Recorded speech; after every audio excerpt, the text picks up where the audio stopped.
On order number 11. This is my order paper. Thank you, Honorable Speaker. Honorable Speaker, I beg to move that the county government revenue raising process, Bill, National Assembly Bill number 11 of 2023, be now read a second time. Honorable Speaker, this bill gives effect to the provisions of Article 209, sub-Article 5 of our Constitution.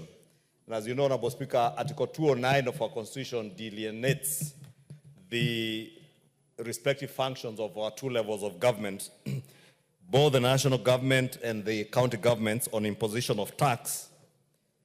And on one hand, Honorable Speaker, members are aware that the taxes like the income tax, VAT, customs duties, and other duties on import and export of goods, like even the miscellaneous levies and taxes that we impose here through the finance bills of the House, these fall under the ambit of the national government, and that is why we legislate on the finance bill and other tax laws that impose taxation on Kenyans and other people who may be doing business or working in the country. The same article, Honorable Speaker, goes further to define the role of our county governments in terms of the kind of taxes that they may impose, such as property taxes, entertainment taxes, and other taxes that may be authorized to be imposed by county governments through an act of parliament.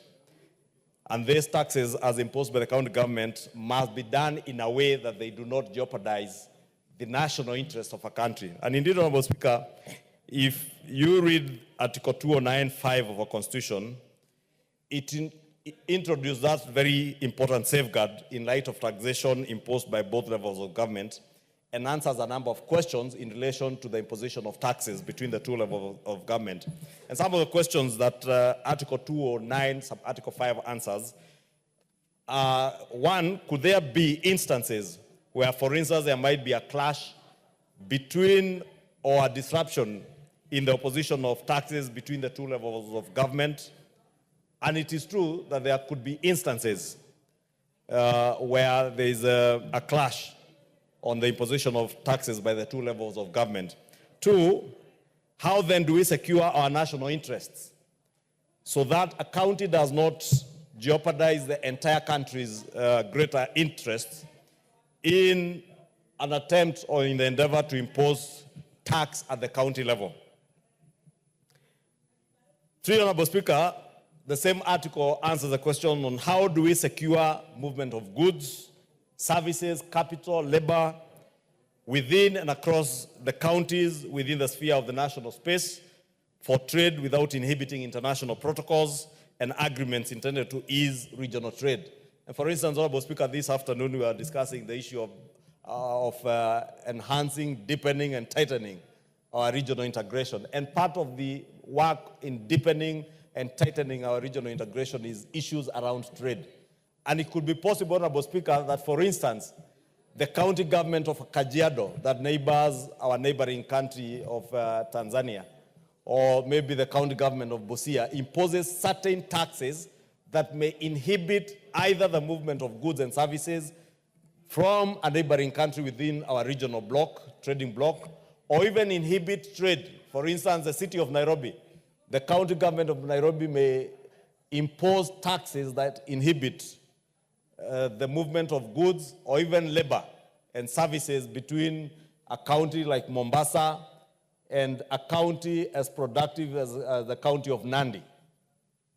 The people of Nandi are growing their tea, both small-scale and large-scale farmers, but they cannot consume all that tea. They have to transport that tea through the counties of Nakuru, Uasin Gishu, Kiambu, Machakos, Makueni, Taita Taveta, before it gets to Mombasa for shipment, for them to get value, real value out of their tea.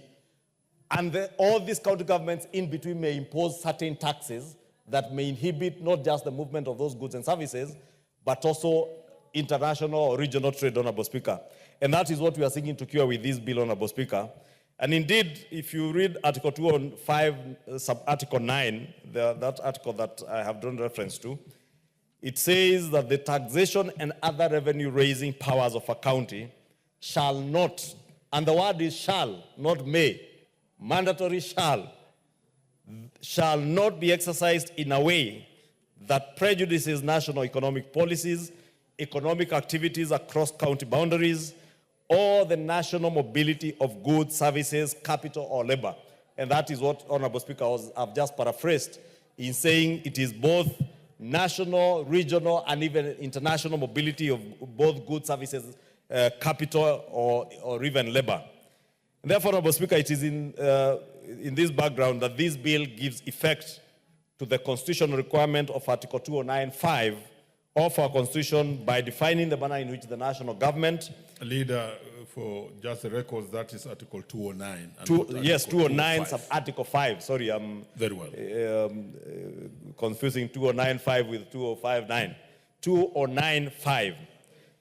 And I was saying, Honorable Speaker, by defining the manner in which the national government, through the National Treasury, may exercise its policy oversight role. The bill further establishes a process whereby the county governments may exercise their taxation authority. Honorable Speaker, in the national government or through the National Treasury, exercising its policy oversight role is basically bringing into effect or giving life to the provisions of that article of our Constitution that the National Treasury has a duty and a mandate to ensure that not a single county government in the imposition of either a tax, a levy, or even miscellaneous fees will be imposed in a way that it jeopardizes the greater national economic policies, because the National Treasury has that overarching view or the bird's eye view of the country across all the 47 counties. And therefore, they have a supervisory or rather a regulatory role and a policy oversight role, which is what we are giving life to through this bill. Honorable Speaker, the bill further regulates the exercise by county governments of their power to impose taxes, levies, and duties by providing for the compliance by a proposed county government tax, fee, levy, or indeed even charges, as I said, miscellaneous charges, with the Constitution and the provisions of this bill, and to ensure that the county government proposals are dealt with in accordance with Article 6(2) of the Constitution. Honorable Speaker, it's also important for this House, or rather to inform the House, that the bill does not set specific taxes that a county government may enact. As I have already pointed out, Article 209 of the Constitution is clear in terms of what taxes a county government may impose and what taxes the national government may impose.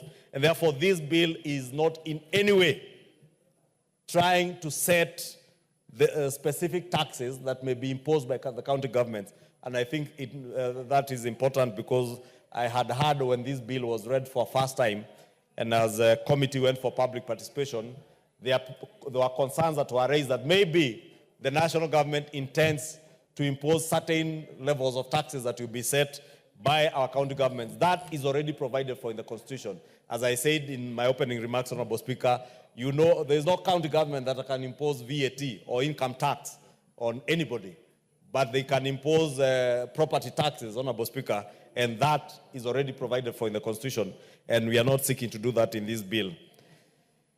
Therefore, the bill is primarily concerned with regulating the process by which county government taxes will be imposed or can be imposed.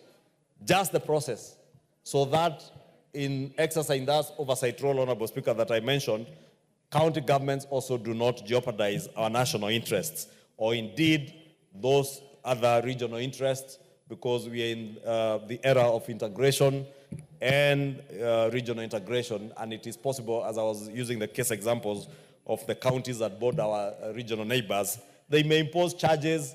For instance, as I said, people in Loitoktok who are importing tomatoes or onions from Tanzania, the county government of Kajiado, for instance, and I'm only using Kajiado as an example, may impose charges on onions or tomatoes coming from our neighboring country, and jeopardize that greater interest in having regional integration, because there's a lot of mobility of both labor, capital, and goods also from this country to our neighboring countries, and therefore must be able to safeguard all that. Honorable Speaker, if you look at clause 2 of the bill, it provides for the definition of words that are used or expressions used in the bill in technical sense, and therefore members need not get confused as to the provisions of certain definitions as are used in the bill. Honorable Speaker, if you look at clause 5 of the bill, it contains also provisions relating to waivers and variations.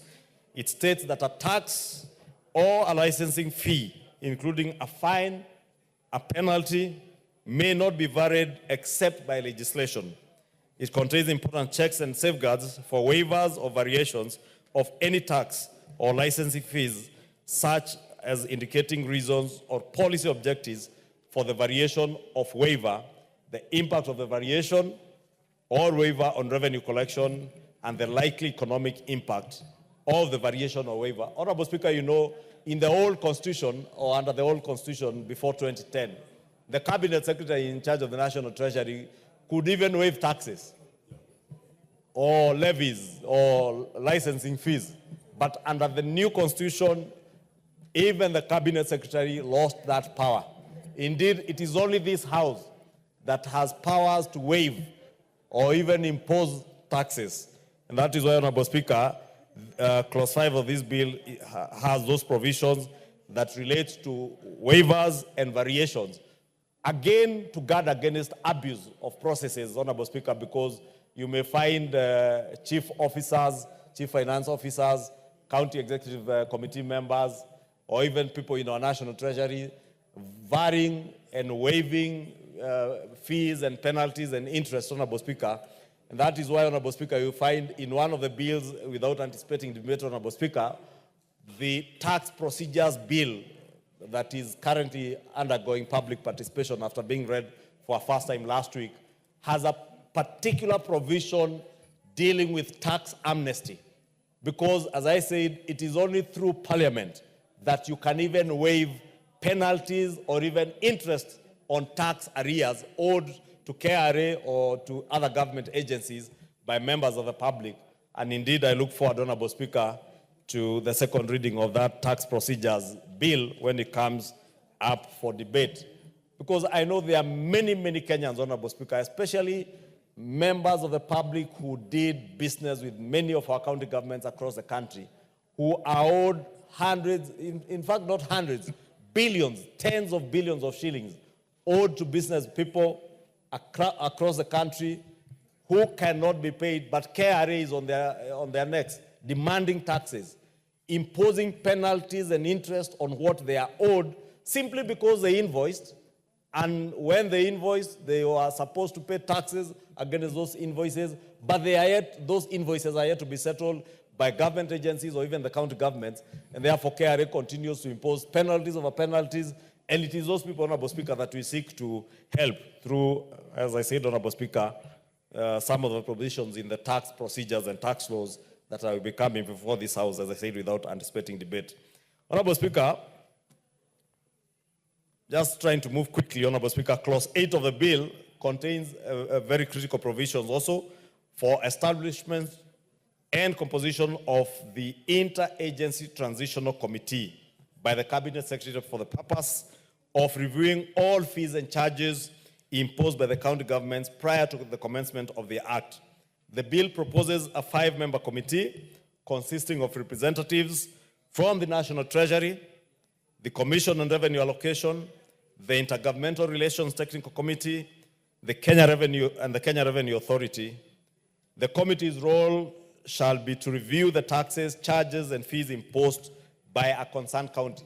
Again, Honorable Speaker, appreciating that Parliament may have delayed in enacting such legislation that would create this process that we are seeking to create in regulating how we impose taxes at both levels of government. It may happen, Honorable Speaker, as I was giving examples, that already there are county governments across the country that may have imposed certain levies, fees, taxes that may jeopardize our national interests. And therefore, to cure that, Honorable Speaker, for those that may have been imposed ahead of the enactment of this bill, we are saying that we will create an interagency transitional committee that will be appointed by the Cabinet Secretary, And we have representation from the agencies and institutions that I have mentioned, including the Intergovernmental Technical Relations Committee, to be able to review all those that had been done before to make sure that they align with the greater national goals and interests. Honorable Speaker, in summary, let me not belabor this point because this is a very self-explanatory bill. In summary, this bill is very important, and I want to urge all members to support it. I know it's a bill that concerns our county governments, and therefore it will be going to the other house. And I do expect that in the greater interest of both our counties and our national government, that even when this bill finds its way to the other house, they will be able to pass it so that we create that complementary role of the two levels of government, not only to impose taxes, but also to ensure that the taxes that are imposed at the national government level are not duplicated at the local level through imposition of taxes, levies, and fees by our county governments. Equally, Honorable Speaker, that if there are certain fees, levies, licenses that are being imposed at the local level, at the county level by our county governments, they are not duplicated when we pass our tax laws and our finance laws, so that we avoid the elements of double taxation. Honorable Speaker, as I said, in conclusion, this bill gives effect to Article 209(5) of our Constitution to ensure that the taxation and other revenue powers of a county shall not be exercised in a way that prejudices national economic policies, the economic activities across our regions, in the country and across our boundaries outside the country, in our region, does not in any way inhibit the national mobility of goods, services, capital, or even labor. Honorable Speaker, it is possible for counties to impose fees that may limit how even people move. And you may find in some counties you lack laborers who may do certain chores, Honorable Speaker, that probably because of cultural reasons, people from one county are not able to do, but they may be able to, through labor mobility, to move people from other counties. But you may find counties imposing restrictions on how even people move. Therefore, we want to ensure that there is national mobility of labor, capital, because for all our counties to be able to prosper and grow, there must be mobility of capital, there must be mobility of goods and services, and also labor, Honorable Speaker. And that is why those of us who never believed in the politics of dividing our country, be it along regional, ethnic, or even our county boundaries, Honorable Speaker, because we believe that the people, for instance, of Kilifi, need the people of Kericho to feed them. The people of Kericho need the people of Kilifi probably to move their capital from the coast to go and invest in Kericho and grow food that can get back to feed their own people in Kilifi. And it is these issues that we are speaking to in this bill, Honorable Speaker, that we grow our country by allowing free mobility of both goods and services, capital and labor. That Kenyans from across all the corners of our country feel free to go and invest anywhere. Honorable Speaker, my last visit to Honorable Bensouda's county in Homa Bay, I was impressed by the beautiful beaches along the shores of Lake Victoria. And I was impressed that the people of Homa Bay are very aggressive in fishing. But I noticed there's a deficiency in tourist resorts along the beaches of Lake Victoria. And I imagined if these were the days when I had some money, I would have been a very good close friend of Honorable Bensouda to make sure she's able to give me part of her assets near the lake to invest in tourist class holiday resorts. Honorable Speaker, I know I'm using the Honorable Bensouda because I know how passionate she is in attracting capital to Homa Bay County to be able to provide employment opportunities for her young men and women in Homa Bay. And I had an evening with the Honorable Bensouda and Governor Gladys Wanga after the investment conference in Homa Bay County. And these two gracious and great ladies from Homa Bay County, these gracious ladies, Honorable Speaker, in Homa Bay County are doing great things. Governor Gladys Wanga, besides growing her own source revenue, and probably many governors should first pass through the National Assembly and hopefully be able to chair the Finance and Planning Committee like Governor Wanga. Governor Wanga is a former chair of the Finance and Planning Committee and also a former women rep in Homa Bay County. But because of her experience in the National Assembly, especially as chair of the Finance and Planning Committee, she has been able to move her own source revenue by leaps and bounds in a period of less than 2 years, Honorable Speaker. And I must take this opportunity to commend Governor Wanga, because she's not only raising own source revenue in a way that jeopardizes our national interests, she is raising her own source revenue in a way that promotes national interests, encourages labor mobility, encourages capital mobility out of other places into Homa Bay County. And I thank God that she has the support of very great and gracious members of parliament from Homa Bay County, because I was also impressed that the leaders in Homa Bay County, and I'm using Homa Bay County because it touched my heart and my being when I saw the kind of cooperation that they exhibited during the Homa Bay Investors Conference that we all attended and was televised across the country, for other governors to see and learn that when you work with members of parliament, when you work with your women rep, when you work with your MCAs, it is only for the benefit of the people who voted for you as a governor. And I want to encourage all governors to work with their members of parliament. I know there are those who are interested in running for county government seats. Honorable Speaker, myself, I have said I will never want to run for any county government seat. Therefore, my governor can rest assured that I will never run. But please, don't fear. I know our governor fears the member for Thika, because she portends the potential to be another Gladys Wanga in Kiambu. But I have also said, without lying, Honorable Speaker, that I believe in the power of women leaders. Because our women leaders, Honorable Speaker, are doing great things as governors.